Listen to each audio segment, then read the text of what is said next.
മഴക്കാലം ആരംഭിച്ചു കഴിഞ്ഞാൽ നമ്മുടെ കർമൂസ ചെടികളെ ബാധിക്കുന്ന ഒരു രോഗം, ഒരു പ്രത്യേക ഫംഗസ് രോഗം മൂലം ഈ ചെടികൾക്ക് വാട്ടം സംഭവിക്കുകയും അത് കരിഞ്ഞു പോവുകയും ചെയ്യുന്നത് കാണാം.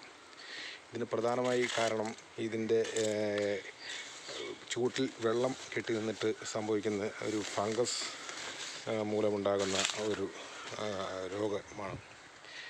ഇതിൻ്റെ ചുവട്ടിൽ കാണുന്ന ഇതുപോലെ ചുവട്ടിൽ ഫംഗസ് ബാധിക്കുകയും അത് പിന്നീട് അത് ചെടി മൊത്തമായിട്ട് വാടുകയും അതിൻ്റെ കായ്കൾ കൊഴിഞ്ഞു വീഴുകയും ചെയ്യും.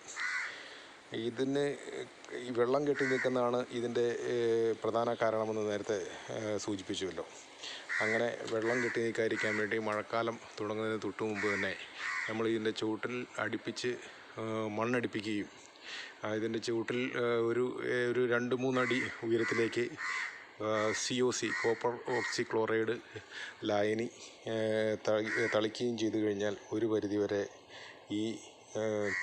ഈ രോഗബാധ നമുക്ക് നിയന്ത്രിക്കാൻ സാധിക്കും. Thank you.